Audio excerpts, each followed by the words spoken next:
오늘 우리에게 주시는 말씀 보도록 하겠습니다. 누가복음 11장 13절, 이사야 11장 2절에서 3절까지 있는 말씀입니다. 다 같이 일어나셔서 우리 하나님을 경외하는 마음으로 한 목소리로 읽도록 하겠습니다. 다 같이 읽습니다. 너희가 악할지라도 너희 자녀에게 좋은 것을 줄 줄 알거든 하물며 하늘에 계신 아버지께서야 구하는 사람에게 성령을 주시지 않겠느냐. 주님의 영이 그에게 내려오신다. 지혜와 총명의 영, 모략과 권능의 영, 지식과 주님을 경외하는 영이 그에게 내려오시니 그는 주님을 경외하는 것을 즐거움으로 삽니다. 그는 눈에 보이는 대로만 재판하지 않으며 귀에 들리는 대로만 판결하지 않는다. 아멘. 앉으면서 세 명 이상에게 하늘복 빌어드리겠습니다. 하늘복 많이 받으세요. 하늘복 많이 받으세요.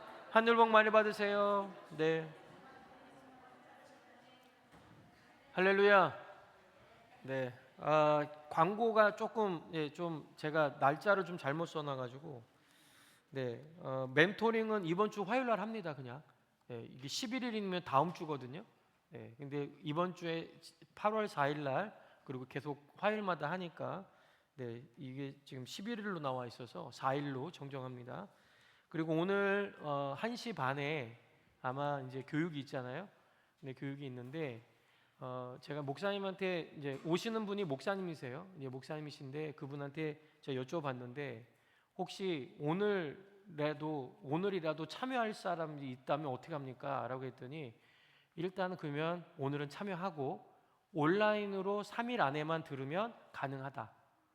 그러니까 자기가 이 보고를 원래는 오늘 하면 내일 해줘야 되는데 우리 때문에 3, 4일을 뒤로 하겠다라고 얘기를 하시더라고요. 그래서 혹시 교육을 더 받아야 되겠다고 생각하시는 분들이 있으면 다 오시면 좋겠습니다. 힘들 거예요. 힘들 거예요. 그래서 제가 오시는 분한테 강력하게 얘기했습니다. 제발 중간에 쉬는 시간 좀 달라고. 그러니까 걱정하지 마시고 오늘 다 오셔서 오실 수 있는 분들은 다 오셔서 받으시고 혹시 아직 온라인을 다 못 끝내신 분들도 괜찮습니다. 3일 안에만 빨리 끝내시면 그게 서티피케이션이 이제 이번 주에 이메일로 다 들어간다고 하니까 기억하시고 그렇게 해주시면 좋겠습니다. 자, 오늘은 이제 이 말씀을 가지고 누가복음 11장 3절, 13절, 그 다음에 이사야서 11장 2절에서 3절에 있는 말씀을 가지고 한번 다 같이 한번 읽어볼까요? 시작. 성령님은 우리에게 가장 좋은 선물입니다. 아멘. 이 제목으로 오늘 또 말씀을 나눠보겠습니다. 제가 지난주에 예고해드렸는데 기억나시나요? 제가 지난주에 예고해드렸는데 책 한 권 소개한다고 그랬죠? 그게 지금 바로 이 스크루테이프의 편지라는 책입니다. 이 책이에요. 아주 되게 얇죠. 그리고 안에 있는 글밥도 얼마 없습니다. 이게 제일 많은 거예요. 이게 얼마 없고요. 되게 작은 책인데 빨리 읽으시는 분들은 이거 1시간에서 2시간이면 다 읽습니다. 그 정도로 이제 빨리 굉장히 간단한 책인데 이 책을 굉장히 독특한 형식으로 써져 있다고 그랬죠. 자, 여기에서 늙은 악마가 스크루테이프입니다. 그리고 웜우드라는 사람이 나오는데 그게 누구냐면 젊은 악마입니다. 스크루테이프는요 이미 노련한 악마이고 그리고 이 젊은 악마는 웜워드라는 이름을 가지고 있는 악마입니다. 그런데요 이 늙은 악마가 이제 막 사람을 유혹하기 시작한 젊은 악마에게 편지를 보내면서 사람을 하나님에게서 멀어지게 하는 방법을 가르쳐주고 있는 책입니다. 굉장히 독특하죠. 근데 우리는 흔히 사탄이 사람을 넘어뜨릴 때에 어떤 방법을 쓴다고 생각하시나요? 굉장히 큰 죄를 짓게 하면 넘어질 거라고 생각하잖아요. 그렇죠? 큰 죄를 짓게 하거나 엄청난 유혹을 가져와야 그 사람이 넘어갈 거라고 생각을 합니다. 그런데요, 여러분 이 책을 제가 읽다 보면요, 의외의 사실을 발견하게 됩니다. 이 책에 보면 내용이 이 스크루테이프가 조카 웜우드에게 이렇게 얘기합니다. 뭐라고 얘기하냐면 사람이 큰 죄를 짓지 않아도 괜찮다. 그러니까 이 사탄이 유혹할 때 큰 죄를 짓도록 유혹하지 않아도 된다, 이런 뜻입니다. 그저 하나님 없이도 잘 살아갈 수 있다고 믿게 만들어라. 바쁘게 만들고 생각하게 만들고 계획하게 만들어라. 그러나 하나님께 의지하지는 않게 해라. 그러면 그는 이미 우리 편이다. 자, 이런 얘기를 하는 겁니다. 자, 물론 이것은 성경 말씀이 아닙니다. 그저 C.S. 루이스라는 이 사람이 문학적으로 표현한 내용입니다. 그러나 저는 이 부분을 읽으면서 참 많은 것을 생각하게 됐습니다. 정말 그렇지 않습니까? 우리는 하나님을 부인하지 않습니다. 예수님도 믿습니다. 교회도 나옵니다. 그리고 봉사도 하고 목장도 참여합니다. 그런데 가만히 돌아보면 정작 성령님을 의지하지 않고 살아갈 때가 더 많지 않나요? 기도는 하지만 결국 내 방식대로 결정합니다. 사역은 하지만 내 경험으로 합니다. 목장을 섬기지만 내 열심으로 자꾸 버텨내려고 노력합니다. 그러다 보면 어떻게 되나요? 지치죠. 낙심되죠. 사람에게 상처받죠. 때로는 하나님께도 서운해합니다. 왜 그럴까요? 혹시 하나님께서 우리에게 주시려고 하셨던 가장 귀한 선물을 놓치고 있기 때문은 아닐까요? 또 다른 얘기를 한 가지 더 들려드리겠습니다. 스크루테이프는요, 조카 워무드에게 이렇게 얘기합니다. 사람을 죄짓게 만드는 것보다 더 좋은 방법은 바로 바쁘게 만드는 것이다. 하루 종일 분주하면 기도할 시간이 없습니다. 말씀을 묵상할 시간도 없습니다. 그리고 하나님의 음성을 당연히 들을 시간도 없어지겠죠. 그러면 하나님과의 관계는 어떻게 될까요? 조금씩 식어갑니다. 네. 그리고 마귀는 그 사람을 반드시 악하게 만들 필요가 없다는 거예요. 그죠? 바쁘게만 만들면 하나님을 멀리하게 된다라고 하는 것을 이 스크루테이프 이 책에서 말하고 있는 겁니다. 여러분, 요즘 우리는 너무 바쁘지 않습니까? 일도 많습니다. 네, 아이들도 돌봐야 되죠. 목장도 있습니다. 또 교회도 섬겨야 되죠. 그런데 정작 성령님과 함께 조용히 머무는 시간은 얼마나 있을까요? 마귀는 우리가 교회를 그만두고 떠나는 것을 원하지 않습니다. 성령님 없이 교회를 다니기를 원하고 있는 겁니다. 왜냐하면 그것이 더 훨씬 위험하기 때문입니다. 스크루테이프는요, 우리를 교회에서 쫓아내려고 하지 않았다는 것입니다. 즉, 사단은 우리를 교회에서 나가라라고 얘기하지 않는다는 것입니다. 오히려 성령님 없이도 만족하는 신앙인으로 만들려고 하는 전략이 우리 가운데 있다라고 하는 것을 이 책을 통해서 알 수가 있습니다. 여러분, 사람들은요, 누구나 좋은 선물을 받고 싶어 하죠. 자, 여기에서 나는 좋은 선물 받기 싫습니다 하시는 분 있으면 손 들어 보십시오. 네. 다 좋은 선물 받고 싶지 않아요? 그죠? 이왕이면 14K보다는 순금을 원하는 거죠. 그렇잖아요. 네, 누구나 좋은 걸 받고 싶은 거예요. 50달러보다는 100달러짜리를 받고 싶어 하는 거고요. 그렇잖아요. 예. 누구나 좋은 선물을 받고 싶어 합니다. 부모는요, 자녀에게 가장 좋은 것을 주고 싶어 하죠. 얘들아, 잘 들어라. 부모님은 너희들에게 가장 좋은 걸 주고 싶어 한다. 알겠지? 이게 뭐야! 이러지 말라고. 알았지?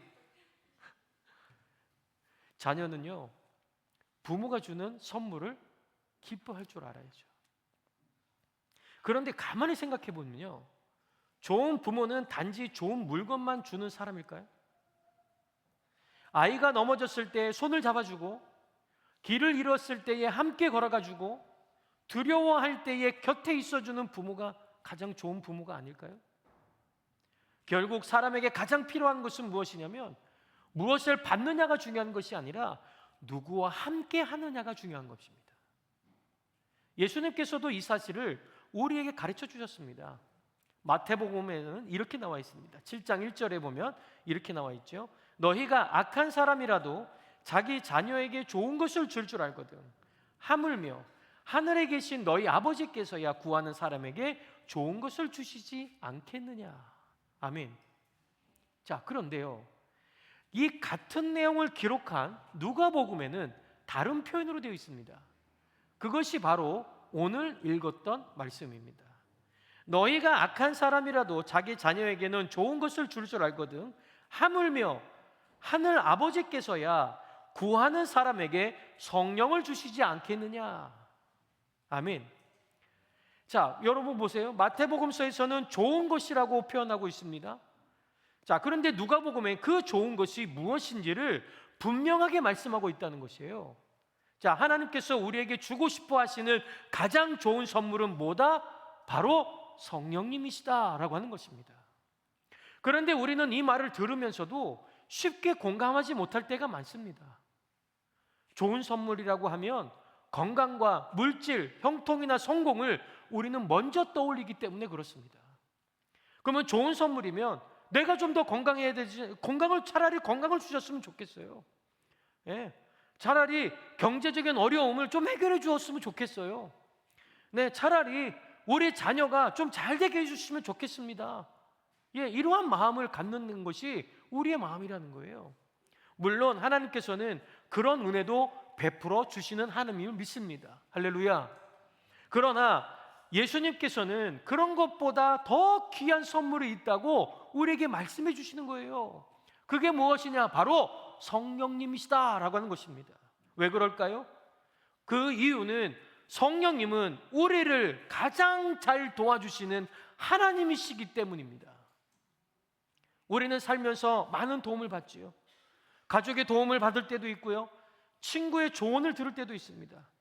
그러나 아무리 사랑하는 사람이라 할지라도 우리의 마음속까지는 들어올 수가 없잖아요. 네? 미래를 알 수도 없습니다.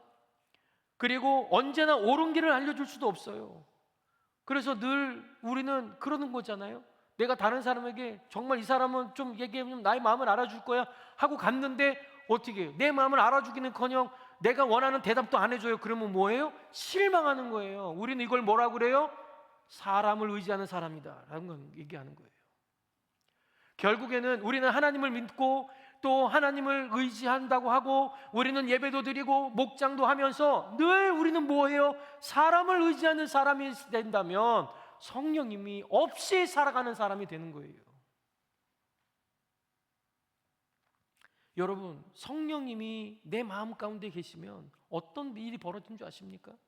성령님이 나에게 역사하시면 어떤 일이 벌어진지 아십니까? 성령님은 우리의 사람들과 달라요. 사람들은 내가 원하는 것을 줄 줄 모르지만 성령님은 우리의 마음을 아시고 우리의 하나님의 뜻을 아시고 가장 좋은 길로 베스트 웨이로 우리를 이끄시는 하나님이십니다. 그래서 이사야 선지자는 메시아 위에 임하실 성령님을 이렇게 소개하고 있는 거예요. 그의 위에 주님의 영이 머무르실 것이니 곧 지혜와 총명의 영이요 모략과 능력의 영이요 지식과 주님을 경외하는 영이다. 아멘. 자, 이것이 이사야 11장 2절 오늘 읽었던 말씀의 본문입니다. 이 말씀은 성령님께서 어떤 분이신지를 보여줄 뿐만이 아니라 어떻게 우리를 도와주시는 분인지 정확하게 보여주는 말씀입니다.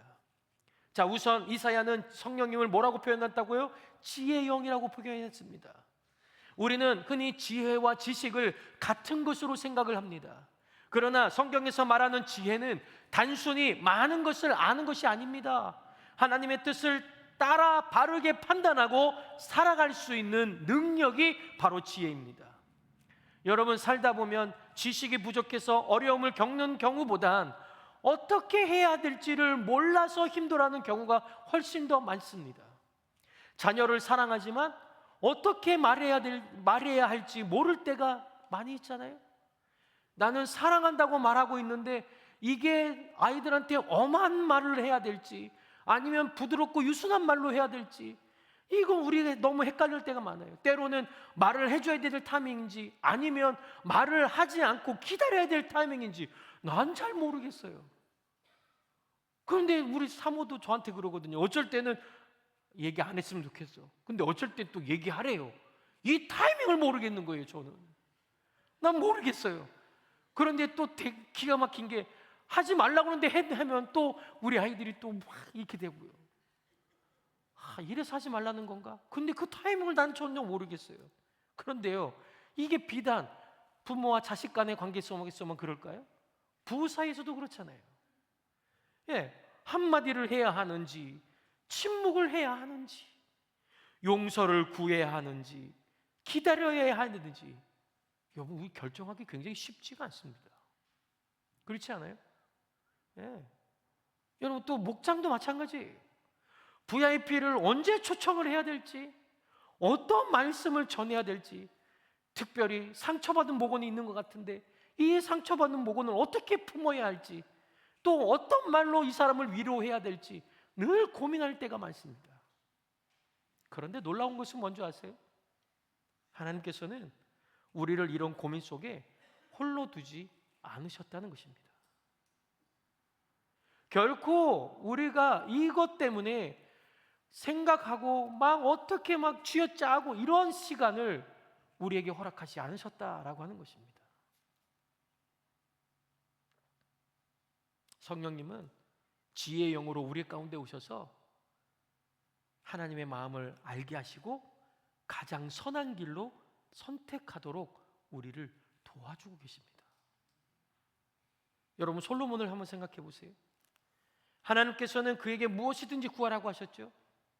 그런데 솔로몬은 부귀, 장수, 원수의 생명 구하지 않았습니다. 그저 백성을 바르게 다스릴 지혜를 달라고 구했죠. 하나님께서는 그 기도를 기뻐하셨고 결국 지혜뿐만이 아니라 그가 구하지 않았던 모든 것들을 다 허락해 주셨습니다. 할렐루야. 근데 왜 그러셨을까요? 지혜가 있으면 하나님께서 맡기신 모든 것을 바르게 사용할 수 있기 때문입니다. 오늘 우리에게도 가장 필요한 것은 세상을 살아갈 더 많은 정보가 아닐 겁니다. 하나님께서 주시는 지혜가 아닐까요? 그래서 야고보 사도는 이렇게 권면하고 있습니다. 야고보서 1장 5절에 보면 이렇게 되어 있습니다. 한번 같이 한번 읽어볼까요? 시작. 여러분 가운데 누구든지 지혜가 부족하거든 모든 사람에게 아낌없이 주시고 나무라지 않으시는 하나님께 구하십시오. 그러면 하나님께서 그것을 주실 것입니다. 아멘. 아멘. 네, 여러분, 우리가 성령님은 오늘도 우리에게 지혜를 주셔서 하나님의 뜻을 따라 살아가도록 도와주시고 계십니다. 여러분, 그렇기 때문에 우리는 낙심하지 마세요. 좌절하지 마세요. 뭐 때문에 걱정하지 마세요. 성령님, 이럴 때는 어떻게 해야 합니까? 구하는 우리가 될 때에, 성령님을 의지할 때에 우리는 그 비로소 하나님께서 우리에게 말씀해 주시는 그 말씀을 듣게 될 줄로 믿습니다. 할렐루야. 네, 두 번째는요, 이어서 이사야는 성령님을 뭐라고 얘기하냐? 총명의 영이라고 얘기하고 있습니다. 총명이라고 하는 것은 단순히 머리가 좋은 것을 의미하지는 않습니다. 깨닫게 하시는 은혜를 말하고 있는 겁니다. 같은 말씀을 듣는데 어떤 사람을 눈물을 흘리며 회개합니다. 또 어떤 사람은 삶이 변합니다. 그런데 어떤 사람은요, 아무 일도 일어나지 않는 거예요. 설교가 달라서가 아닙니다. 그 깨닫는 사람은 설교가 명설교를 들어서일까요? 아니에요. 똑같은 설교를 듣는데도 어떤 사람은 이렇게 반응한다는 얘기예요. 결국 뭐야? 성령께서 깨닫게 하시느냐 아니냐, 이것을 깨닫게 하시는 영이 내가 억셉을 했느냐, 내가 이것을 받아들였느냐 안 받아들였느냐, 여기에 차이가 있다는 얘기입니다. 예수님의 제자들도 그랬습니다. 예수님께서 십자가에 대해서 여러 번 말씀하셨죠. 그런데 제자들은 그 뜻을 다 이해했을까요? 이해 못했습니다. 그래서 예수님이 부활하신 후에도 그들은 여전히 두려움 속에서 문을 걸어 잠그고 있었습니다. 그러나 오순절에 성령님께서 임하신 후에 이들은 모든 것이 달라지기 시작했습니다. 예수님의 말씀이 하나로 연결되기 시작했습니다. 그리고 십자가의 의미가 무엇인지 보이기 시작했고요. 그리고 부활이 무엇인지를 깨닫기 시작했던 것입니다. 그때부터 그들은 더 이상 두려움에 숨어있는 사람들이 아니라 담대하게 주님을 복음을 전하는 사람이 되었던 것입니다. 여러분, 우리의 신앙생활도 마찬가지 아닙니까? 성경은 단순히 머리로 공부하는 책이 아니라는 것이죠. 성령님께서는요, 깨닫게 하실 때에 비로소 살아있는 말씀이 되는 것입니다. 내가 아무리 많은 말씀을 알아도 그 말씀이 나의 삶에 적용이 되지 않는다면 그것은 그냥 지식의 껍데기에 불과한 겁니다. 결국에 하나님의 말씀이 내 삶에 녹아내릴 때에 그것이 힘이 되고 능력이 되는 것이죠. 여러분, 같은 사건도요, 성령께서 깨닫게 하시면 전혀 다른 의미가 되거든요. 이전에는 실패라고 생각했던 일, 야, 나는 진짜 이게 나락으로 가는구나, 나는 이제 이거밖에 안 되는구나, 분명히 실패했는데, 그렇게 생각했었는데 나중에 돌아보니까 이것이 하나님의 훈련이었다는 사실입니다. 예전에는 고난이라고 생각했던 거였어요. 나한테 왜 이런 시련을 주시고 왜 나한테 이런 고난을 주셨는가, 그렇게 생각을 했는데 알고 보니 그것이 하나님이 나에 대한 사랑을 표현하신 부분이었다는 것이었죠. 그래서 우리는 늘 어떻게 해요? 기다릴 줄 알아야 되는 거예요. 또 때로는 기다림이 버려짐이라고 생각할 때가 있었어요. 왜 하나님은 내가 기도했는데 왜 응답도 안 하실까? 내가 이렇게까지 기도했는데 왜 하나님은 묵묵하실까? 묵묵부담이실까? 그런데 나중에 알고 보니까 그것이 무엇이었냐? 하나님의 준비 시간이었다는 거예요. 그래서 총명의 영이신 성령님은 우리의 눈을 열어서 하나님의 시선으로 우리의 인생을 바라보게 하시는 분이 바로 성령님이시다. 이것이 얼마나 큰 은혜입니까? 우리는 세상을 바라보는 눈이 바뀔 때 삶도 바뀐다는 것을 우리는 알아야 되는 것이죠. 성령님께서는요, 단지 문제를 없애시는 분이 아니에요.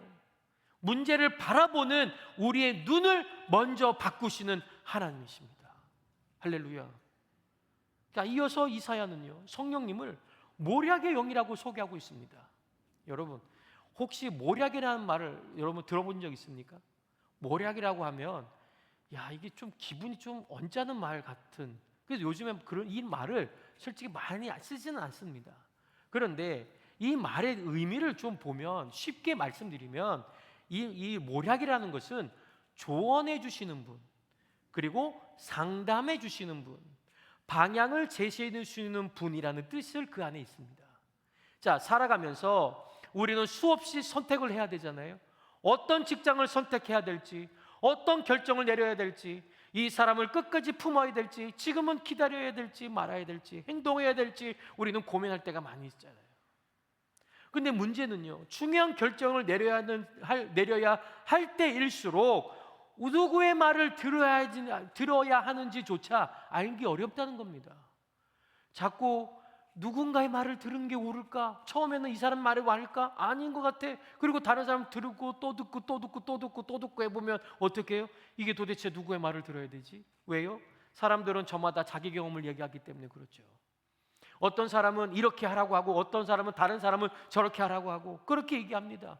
그래서 모두가 나름대로 보면 옳은 말을 하는 것 같아요. 그런데 정작 내 상황에 꼭 맞는 답을 찾기가 어렵다는 거예요. 여러분, 이 세상에 내가 듣고 싶은 말만 꼬박꼬박 해주는 그런 사람이 있을까요? 네? 주여, 내가 듣고 싶은 말만 아주 조목조목 이렇게 해주는 사람이 있을까요? 없어요. 다 내 경험에서 얘기하다 보면 정말 이게 생뚱맞은 이야기가 나올 때도 있어요. 내 상황에 꼭 맞는 답을 찾는 건 어려워요. 그런데 하나님은요, 우리를 혼자 결정하게 살아가도록 내버려 두지 않으셨다고 하셨죠. 이럴 때 성령님께서는 우리의 보혜사가 되어주셔서 가장 좋은 길로 우리를 가르쳐 주시다는 거예요. 기도하다 보면 마음이 정리가 안 될 때가 있습니다. 막 어떤 일을 기도하다 보면요, 마음이 깨름직합니다. 이게 왜 그러지? 이게 왜 그러지? 그러면요, 보면 또 일이 나게 돼 있어요. 그런데요, 때로는요, 어떨 때는 누가 말을 해주지도 않는데 이 길이 아니다라고 하는 그 말에 평안이 찾아올 때도 있습니다. 제가 미국으로 이민 갈 때, 미국으로 이제 이민이라고 하기는 좀 그렇지만 공부하러 갈 때에 이런 얘기가 있었어요. 제가 이제 누구한테 얘기를 해주는 거예요. 교수님들이 이렇게 쫙 있으니까 미국 갔다 오신 분들한테 뭐 여쭤보자. 어떤 삶을 살아야 되는지 어떤 그런 물어보자 그랬더니요. 제가 6분한테 물어봤는데 6명 다 달라요. 6명 다. 어떤 분은요, 야, 너 왜 미국 가려고 그러냐? 차라리 너 그 돈이면 한국에서 네가 떵떵거리고 사는 게 낫지. 그 돈을 주고 왜 미국을 가려고 하냐?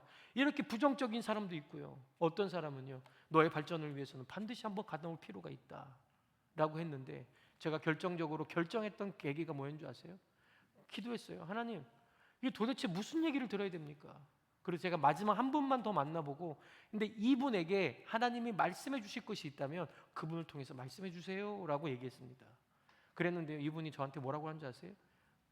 그때 전도사 시절이었죠. 고 전도사님, 네, 미국 가면 실패할 것 같아요, 성공할 것 같아요? 이 얘기를 물어보는 거예요. 전 잘 모르겠어요. 그렇죠.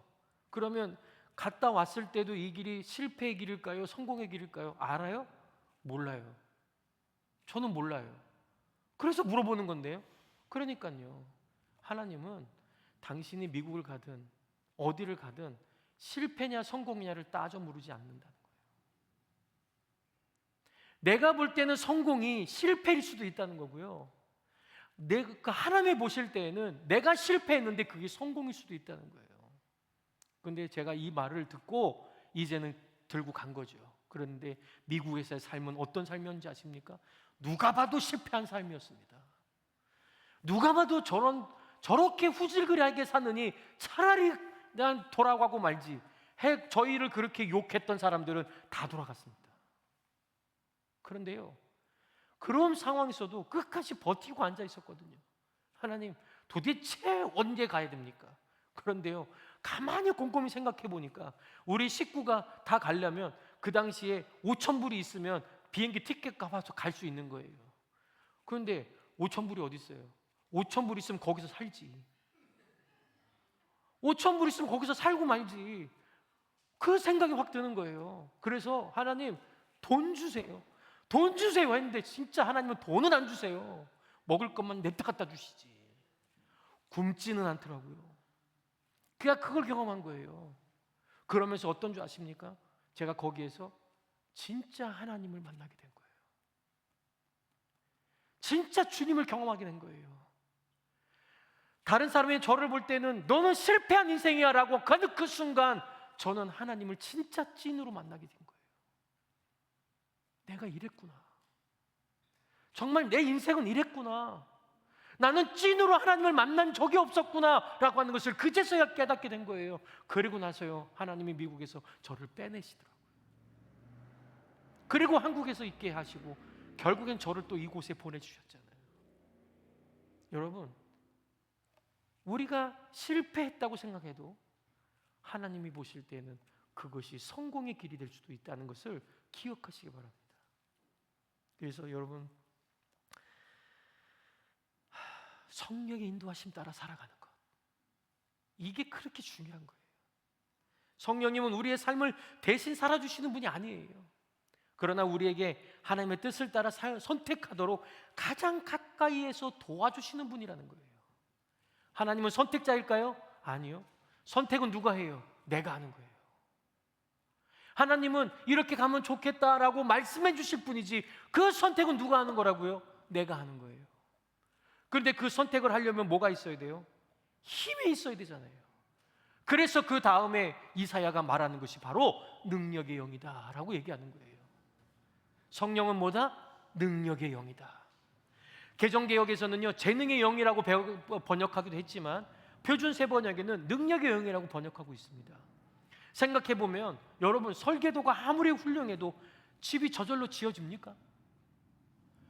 설계도가 너무 훌륭한데 그것만 있으면 집이 다 지어집니까? 아니에요. 그 설계도를 통해서 이 설계도를 보고 지어낼 수 있는 능력이 있어야 돼요. 이것을 보고 너무 좋은 잘 짜여진 설계도가 있다 할지라도 능력이 없으면 꽝이 되는 거예요.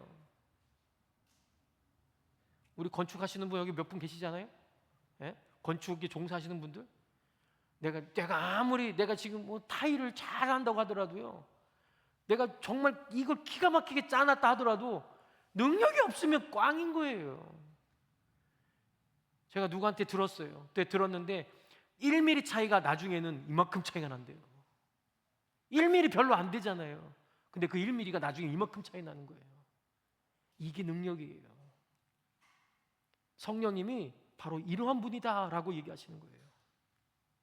여러분, 모세를 한번 생각해 볼까요? 그는요 하나님께 부르심을 받았지만 늘 무슨 얘기를 했냐면 자기 변명만 하기 시작합니다. 뭐라고 하는지 아세요? 하나님, 저 말 못합니다. 하나님, 사람들이 제 말을 믿을까요? 내가 하나님 보내셨다고 하면 제 말을 믿을까요? 이렇게 자기 변명만 핑계만 대었습니다. 그런데 하나님께서는 그의 능력을 보지 않았다는 겁니다.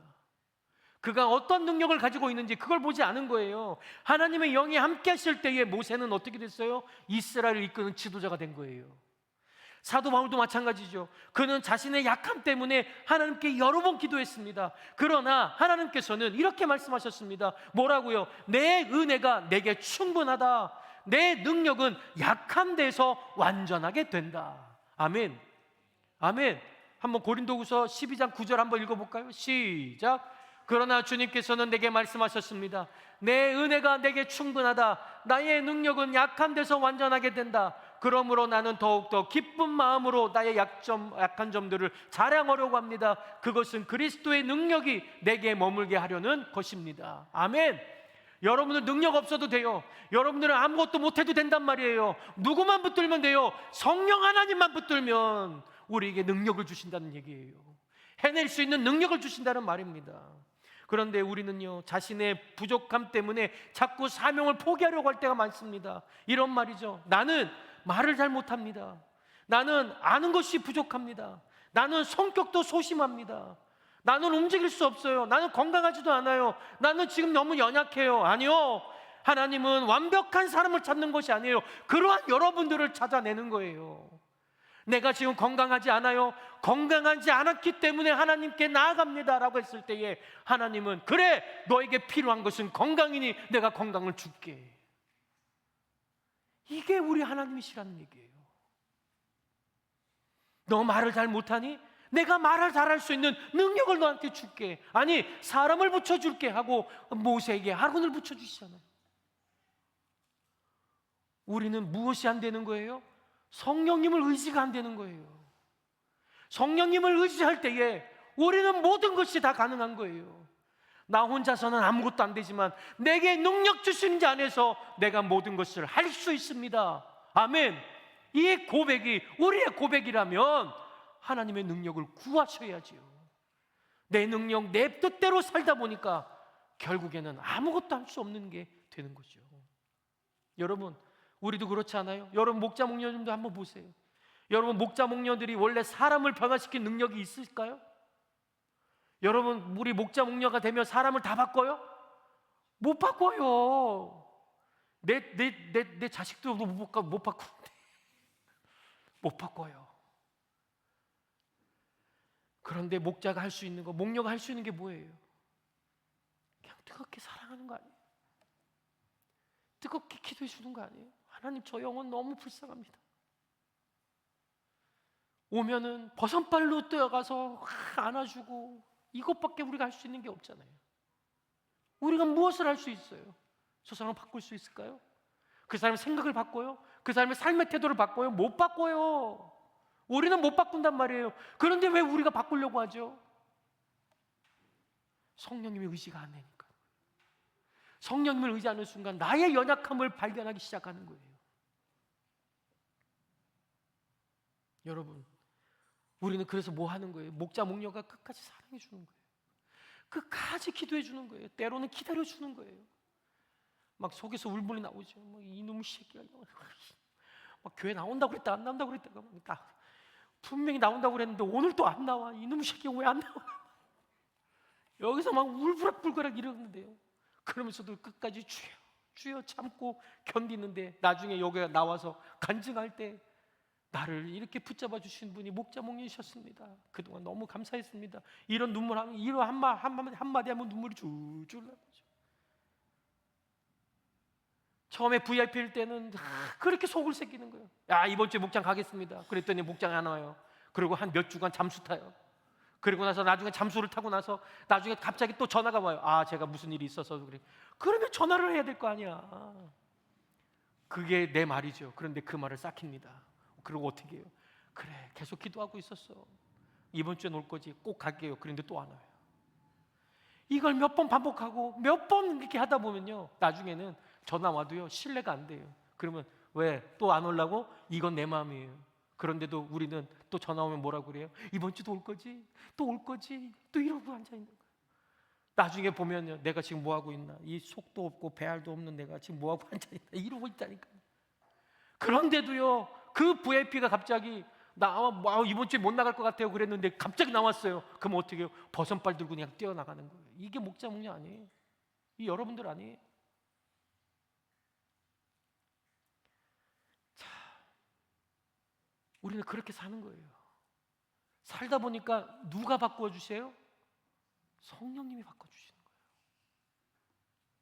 내가 바꾸는 게 아니에요. 성령님이 바꾸시는 거예요. 하나님, 저 영혼 변화시켜 주십시오. 아니요, 하나님 성령님 먼저 나와 함께 해주시는 걸 내가 믿게 해주십시오. 그리고 내가 성령님과 함께 한다면 나를 통해서 저 사람도 변하게 해주십시오. 우리는 그렇게 기도하는 거예요. 여러분, 목자의 능력으로 성공하는 거 아니에요. 목장은요, 목자의 능력이 아니에요. 목녀의 능력이 아니에요. 목녀의 탁월한 섬김이 아니에요. 뭐 어떤 얘기를 들어보면 꼭 이래요. 당신은 정말 탁월한 것 같아. 섬기면 탁월한 것 같아. 처음부터 섬김이 탁월한 사람이 어디 있냐고. 처음부터. 나도 대접을 받고 싶지 누가 대접하고 싶겠어요? 안 그래요? 성령님이 계시니까. 성령님을 의지하고 가다 보니까 나도 모르게 섬김의 달인이 되는 거예요. 성령님이 계시니까 내 성격은 원래 그렇지 않는데, 남의 말 들어주지 않는데 성령님이 함께 계시니까 남의 말을 듣는 사람이 되는 거예요. 그러다 보니까 어떻게 돼요? 변해요. 내가 목자 목님 때문에 변했습니다. 아니요, 성령님 때문에 변했죠. 하나님 때문에 변했죠. 이것을 우리는 목자 목녀들이 돌려서 하나님 앞에 영광 돌리는 거예요. 할렐루야. 이게 우리 교회에서 일어나야 돼요. 이런 구조들이 자꾸 일어나야 돼요. 그러기 위해서는 어떻게 해요? 이 성령의 능력을 우리는 받아야 되는 거예요. 그리고 이사야는 계속해서 지식의 영이라고 소개하고 있거든요. 여기서 말하는 지식은 단순히 정보를 많이 아는 것이 아닙니다. 하나님을 아는 지식이고 하나님의 뜻을 아는 지식입니다. 그래서 예수님께서는 제자들에게 이런 약속을 하셨습니다. 요한복음 14장 26절에 이렇게 얘기하고 있습니다. 보혜사 곧 아버지께서 내 이름으로 보내실 성령께서 너희에게 모든 것을 가르쳐 주시고 내가 너희에게 말한 모든 것을 생각나게 하실 것이다. 할렐루야. 여러분, 사람은요, 우리는 잊어버리는 존재입니다. 여러분, 지난주에 설교가 뭔지 기억나세요? 에? 제목도 기억 안 나죠? 나도 해놓고 나도 제목이 기억 안 나요. 우리는 잊어버리는 은사가 있는 거예요. 여러분, 모든 것이 다 기억나면 얼마나 고달픈지 아세요? 여러분, 과거에 20년, 30년 전에 있었던 모든 일들을 다 기억한다고 생각해 보세요. 그만큼 머리 아픈 거 없어요. 그런데 하나님은 우리에게 잃어버릴 수 있는 그런 존재로 만들어 놓으셨어요. 그런데 우리도 말씀을 들어도 잊어버려요. 뭘 좋은 거 있어도 잊어버려요. 제가 여러분 그거 있잖아요. 정말 좋은 기억들 있잖아요. 근데 1년 가든가요? 네? 정말 좋은 기억들, 행복한 기억들이 1년 가요? 가만히 있어보자 하고 좀 생각해봐야 그게 튀어나오지. 우리는 평상시에 그런 좋은 기억들이 막 내 속에서 막 너무 도파민이 터지듯이 나오지 않는단 말이에요. 우리는 그러한 사람들이에요. 우리가 결심해도 맞아요. 결심해도 잊어버려요. 여러분, 연초에 뭐라고 결심하고 2026년에 시작하셨어요? 내가 올해는 반드시 뭔가를 이루어버리라. 여러분, 이렇게 하면서 시작하지 않으셨어요? 그런데 어떻게 해요? 그거 지금 어떻게 기억나세요? 내가 뭐라고 했는지 기억나세요? 네? 저는 여러분들이 지금 2026년도 기도 제목을 가지고 계속 기도하고 있거든요. 그런데 여러분들도 여러분들 잘 모르겠지. 여러분들 잘 모르겠는데, 왜냐하면 거기서 이렇게 제가 체크하면서 갔는데 기도 제목 꽤 됐어요. 와, 진짜 놀랍더라고요. 예, 여러분 기억 안 나잖아요. 그렇죠? 예, 우리도 그런 사람이에요. 예, 그런데요, 성령님은 하나님의 말씀을 우리의 마음에 다시 떠오르게 하신다는 거예요. 할렐루야. 기도해야 될 순간에 내가 예전에 들었던 말씀 한 구절이 떠오르는 거예요. 시험을 받을 때에 말씀이 떠오르게 하시는 거예요. 내가 낙심이 될 때에 말씀이 기억나게 하시는 거예요. 내가 예전에 들었던 말씀이 이거였지, 내가 이거였지, 막 그렇게 하면서 놀랍게 하나님의 역사하심을 말하는 거예요. 그래서 성령님은 단순히 새로운 것을 가르쳐 주시는 분이 아니라 이미 우리에게 주신 하나님의 말씀을 삶 속에서 살아 움직이게 하시는 하나님이시다라고 하는 것을 우리는 입으로 고백해야 될 줄로 믿습니다. 여러분, 사람의 눈도 열어주십니다. 상대방의 말만 듣는 것이 아니라 마음도 보게 해주시는 거예요. 때로는요, 저도 문제만 바라보는 것이 아니라 하나님의 계획을 보게 하시거든요. 그래서 성령님과 함께 살아가는 사람들은 점점 더 하나님의 시선으로 세상을 바라보게 되는 것입니다. 그래서 어떤 일에 대해서 기도하다가 문제를 봤다면 어떻게 해요? 여러분, 이 주변에 이런 사람들이 있을 거예요. 어떤 분들은요, 문제를 쫙 이렇게 얘기하잖아요. 그런 분들 있죠. 그런 분들은 뭐가 있어야 돼요? 반드시 그거에 대한 해결책을 하나님이 주신다는 거예요. 여러분, 쓰레기로도 보면 분명히 안 보여요. 저도 안 보여요. 나도 길거리에서 돈 한번 주워보고 싶다고. 안 보여. 나는 지나가는데 뒤에가 그러면서 주워. 환장하겠어요. 진짜 안 보여요. 여러분, 보이는 것은 내 사역이에요. 그게 보인다는 건 내 사역이에요. 여러분, 문제가 생겼어요? 문제가 있는 것 같아요? 그리고 그 문제를 쫙 얘기해요. 공동체에서 그런 얘기를 딱 했어요. 그러고 나서 여러분들이 대책이 없으면 그건 내 생각이에요. 그런데 하나님은요, 그 문제를 바라보게 하셨죠? 그러면 하나님은 그것에 대한 반드시 해결도 알려주시는 거예요. 이게 성령님이 하시는 일이에요. 할렐루야. 그래서 여러분, 우리가 무슨 일을 하든지 먼저 기도로 하고 우리가 얘기하자라고 하는 게 이 이유예요. 기도하면요, 우리의 문제점을 드러내주시는 거예요. 그리고 나서 하나님은 우리에게 이렇게 하면 어떨까요? 라고 했는데 기가 막히게요, 여기저기서 나도 그랬어요, 나도 그 생각이 있었어요, 와, 이러면서 우리는 하나가 돼가는 거예요. 할렐루야. 그래서 우리는요, 어떤 일을 하든지 성령님을 의지하는 우리가 되될 줄로 믿습니다. 할렐루야. 우리가 내 생각, 내 주장 가지고 하면 결국에는 끝이 납니다. 여러분, 하나님은요, 마지막으로 주님을 경외하는 영을 소개하고 있습니다. 저는 이 6가지 가운데 가장 중요한 것이 바로 이거라고 생각합니다. 왜냐하면 앞에서 드린 지혜, 총명, 모략, 능력, 지식, 이 모든 것이 결국 여호와를 경외하는 이 자리로 오게 하기 위함이라는 것이에요. 여러분, 하나님께서, 성령께서 우리에게 지혜를 주시는 이유가 단지 세상을 잘 살아가기 위함일까요? 아니에요. 예, 총명을 주시는 이유도 공부 잘하게 해서 떵떵거리면서 살아가라고 하나님께서 여러분들에게 그렇게 해주실까요? 결코 아니에요. 네. 능력을 주시는 것, 능력을 주시는 것도 마찬가지입니다. 모략을 베푸시는 이유도 인생을 성공하게 하시려는 것 결코 아니에요. 능력을 주시는 것도 사람들에게 인정을 받게 하시는 것도 아니고, 지식을 주는 이유도 많이 알게 해서 사람들에게 많은 존경을 받으라, 그것 때문에 주시는 게 아니라는 거예요. 뭐 때문에요? 여호와를 경외하는 일에 사용하라는 거예요. 이사야는요 11장 3절에 이렇게 얘기하고 있습니다. 뭐라고 얘기하는지 아세요? 그는 주님을 경외하는 것을 즐거움으로 삼는다. 아멘. 여호와를 경외하는 것을 즐거움으로 삼는 거예요. 이 말씀을 읽을 때마다 저는 마음에 오래 남는 단어가 하나 있는데 그것이 바로 즐거움입니다. 우리는 흔히 하나님을 섬기는 것을 의무처럼 생각할 때가 있습니다. 예배를 드리는 것도 해야 하니까 하고, 기도도 해야 하니까 하고, 봉사도 맡았으니까 하는 경우가 많이 있잖아요. 그렇다 보면 신앙생활은 점점 더요 무거워지는 거예요. 하기 싫어, 다 벗어버리고 싶다, 나 하기 싫다, 이렇게 되는 거예요. 그런데 여러분, 우리가 억지로 끌려가는 사람이 되는 거죠. 그런데 예수님은 달랐어요. 예수님께서는 하나님 아버지를 섬기는 것을 기쁨으로 여기셨다는 거예요. 왜 그럴 수 있었을까요? 성령님께서 예수 안에 충만히 역사하셨기 때문입니다. 빌립보서 2장 13절에 이렇게 말씀 나와 있습니다. 이 빌립보서 2장 13절에 하나님은 여러분 안에서 활동하셔서 여러분으로 하여금 하나님을 기쁘게 해드릴 것을 원하게 하시고 또 그렇게 하도록 하시는 분입니다. 아멘. 자, 이 말씀은 놀랍습니다. 하나님께서는 우리에게 순종해라 라고 명령하시는 분이 아니라는 거예요. 먼저 순종하고 싶은 마음을 우리에게 주신다는 겁니다.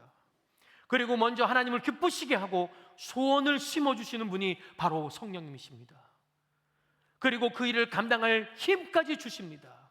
그래서 목자 목녀님들, 우리가 왜 기다려야 되는 줄 아세요? 우리 리더들 왜 기다려야 되는 줄 아세요? 이것 때문이에요. 무엇 때문에요? 하나님이 순종하고 싶을 마음을 주실 때까지 우리는 기도하는 거예요.